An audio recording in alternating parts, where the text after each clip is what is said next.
Antibiotics എന്ന് കേൾക്കാത്തവർ ഉണ്ടാകുമോ? എന്നാൽ എന്താണ് ഈ ആൻറ്റിബയോട്ടിക്സ്? ഉത്തരം പലർക്കും അറിയില്ല. ബാക്ടീരിയ, വൈറസ്, ഫംഗസ്, പരാദങ്ങൾ എന്നീ സൂക്ഷ്മജീവികൾ ധാരാളം രോഗങ്ങൾക്ക് കാരണമാകുന്നുണ്ട്. സാംക്രമിക രോഗങ്ങൾ, അണുബാധ എന്നിവ ഇത്തരത്തിലുള്ള രോഗങ്ങളാണ്. മനുഷ്യരാശിയുടെ നിലനിൽപ്പിനു തന്നെ വെല്ലുവിളിയാണിവ. അതിൽ ബാക്ടീരിയകൾക്കെതിരെ പ്രവർത്തിക്കുന്ന മരുന്നുകളാണ് ആൻറ്റിബയോട്ടിക്കുകൾ. ഇതിൽ പലതും ഉണ്ടാക്കുന്നത് തന്നെ സൂക്ഷ്മജീവികളിൽ നിന്ന് തന്നെയാണ്. 20-ാം നൂറ്റാണ്ടിൽ വൈദ്യശാസ്ത്ര രംഗത്തെ സുപ്രധാന കണ്ടുപിടുത്തങ്ങളിലൊന്നാണ് ആൻറ്റിബയോട്ടിക്കുകൾ. 1929 അലക്സാണ്ടർ ഫ്ലെമിംഗ് ആണ് ആദ്യമായി ഇവ വികസിപ്പിച്ചത്. പെൻസിലിൻ കണ്ടുപിടിക്കുമ്പോൾ തന്നെ അലക്സാണ്ടർ ഫ്ലെമിംഗ് അതിൻ്റെ വിവേകപൂർവമല്ലാത്ത ഉപയോഗം മൂലം രോഗാണുക്കൾ അതിനെ അതിജീവിക്കുവാനുള്ള കരുത്ത് നേടിയേക്കും എന്ന് സൂചിപ്പിച്ചിരുന്നു.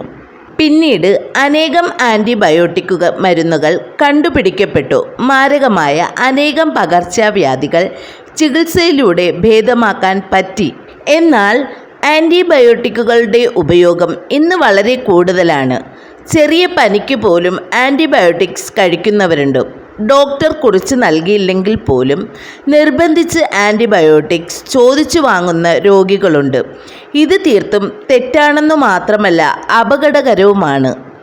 ഈ അമിത ഉപയോഗം മൂലം ലോകമെമ്പാടും ഇന്ന് ആൻറ്റിബയോട്ടിക് റെസിസ്റ്റൻസ് എന്ന അവസ്ഥ കണ്ടുവരുന്നുണ്ട്. സാധാരണ പനി, ചുമ, വയറിളക്കം എന്നിവയ്ക്ക് പോലും ആൻറ്റിബയോട്ടിക്സ് കഴിക്കുമ്പോൾ ഒരാൾ ആൻറ്റിബയോട്ടിക് റെസിസ്റ്റൻസ് ആകുകയാണ്. ആൻറ്റിബയോട്ടിക്കുകൾ കഴിക്കുന്നത് കൂടുതൽ പാർശ്വഫലങ്ങൾ ഉണ്ടാക്കുമെന്ന് പഠനങ്ങൾ പറയുന്നു. രോഗാണുക്കൾ ആൻറ്റിബയോട്ടിക്കുകൾക്കെതിരെ ശക്തിയാർജിക്കുന്ന അവസ്ഥയാണ് ആൻറ്റിബയോട്ടിക് റെസിസ്റ്റൻസ്. ഇതിൻ്റെ ഫലമായി ആൻറ്റിബയോട്ടിക്കുകൾ ഉപയോഗിച്ചാലും രോഗം ഭേദമാകാത്ത സാഹചര്യം ഉണ്ടാകുന്നു. ഇത് തടയേണ്ടതാണ്. ആൻറ്റിബയോട്ടിക്കുകളുടെ ഉപയോഗം അമിതമായാൽ ഛർദി, ദഹനക്കേട്, വയറുവേദന, വയറിളക്കം, വിശപ്പില്ലായ്മ എന്നിവ ഉണ്ടാകാം. മരുന്ന് കഴിച്ച ശേഷം ഈ അവസ്ഥകൾ ഉണ്ടായാൽ ഡോക്ടറോട് ഉടൻ തന്നെ അത് പറയണം.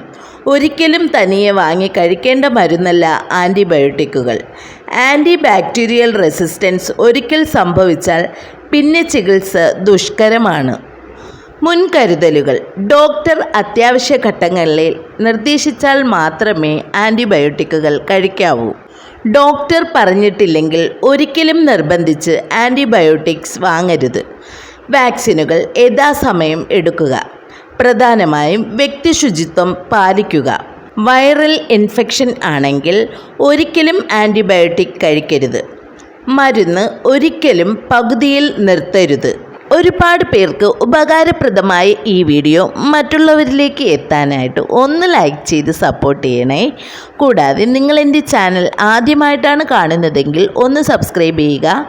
കൂടാതെ ഞാനിടുന്ന വീഡിയോകൾ നിങ്ങൾക്ക് നോട്ടിഫിക്കേഷനായി ലഭിക്കുന്നതിന് വേണ്ടി തൊട്ടടുത്തുള്ള ബെൽ ബട്ടനും ഒന്ന് അമർത്താൻ മറക്കണ്ട കേട്ടോ.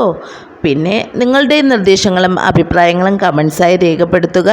ഇനിയൊരു നല്ലൊരു വീഡിയോയുമായിട്ട് കാണും വരേക്കും ബൈ.